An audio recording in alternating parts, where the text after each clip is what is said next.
full lama. Beza betul lah lampu yang model ni. Besar macam ni. Yang putih ni saya dah banyak pasang. Dekat tiang lampu sini, satu tiang saya pasang 2 biji. Total saya ada 4 biji yang lampu putih ni. Kalau yang kelabu ni, saya ada sebiji je. Kalau korang banding dia punya saiz, yang putih ni dah macam mainan dah. Yang ni betul-betul besar.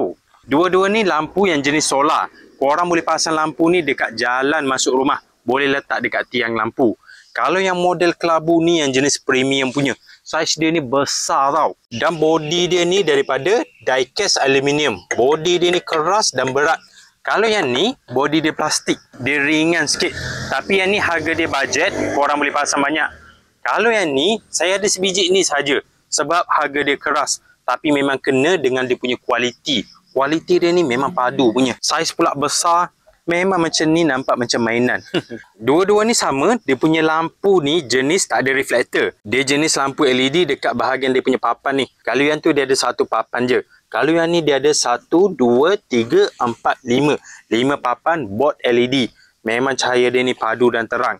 Dan dekat dia punya lens ni jenis kaunter cembung. Untuk bagi cahaya dia tu lebih besar dan dia punya coverage dia tu lebih besar. Walaupun tak ada reflektor, tapi cahaya dia ni terang tau. Kalau korang tengok dia punya cahaya, kalah lampu yang jenis pakai reflektor. Terang macam ni baru ngam kalau korang nak pasang dekat tiang lampu. Pasang sebiji je lampu ni, luas dia punya kawasan yang boleh cover. Kalau ada banyak biji, lagi terang. Body dia ni tak sama dengan lampu sana tu. Body dia ni memang berat dan solid. Body dia ni dari aluminium dan dia punya finishing jenis powder coat warna kelabu. Finishing dia ni yang jenis kasar macam ni.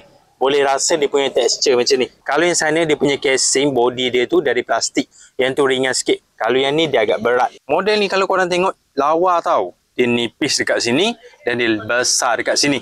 Dekat bahagian lampu dia ni, dia nipis sebab lampu dia ni tak ada reflektor.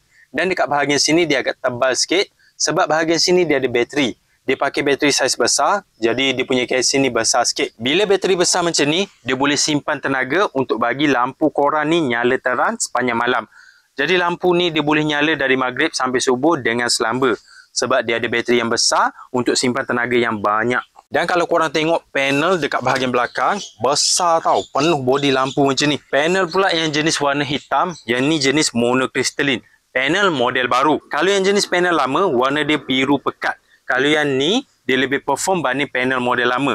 Untuk saiz sama macam ni, output dia ni lagi banyak kalau banding saiz model lama. Dan dia lebih perform waktu low light berbanding model lama. Kalau musim hujan, waktu mendung, panel korang ni tetap dapat hasilkan tenaga. Jadi dia boleh charge walaupun waktu mendung.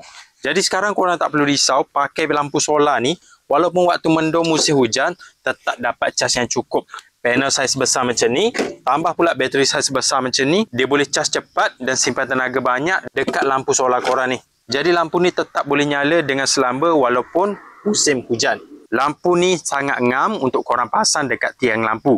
Macam lampu sana juga, yang tu satu tiang saya letak 2 biji. Cumanya untuk gantung lampu ni, tiang korang ni kena tebal dan padu sikit. Sebab lampu ni dia agak berat tau. Kalau yang sana dia ringan je. Yang sana saya boleh letak 2 biji. Kalau yang ni satu tiang, saya boleh letak 1 biji je. Sebab dari aluminium macam ni dia agak berat. Tiang korang ni kena padu, baru boleh gantung lampu ni. Bracket dia ni pun sama, mudah untuk gantung. Yang ni dia ada sensor juga dekat bahagian sini. Pakai sensor boleh, tak nak pakai sensor boleh. Kalau korang pakai sensor, lampu ni dia akan nyala dalam mode standby. Dia nyala malap saja.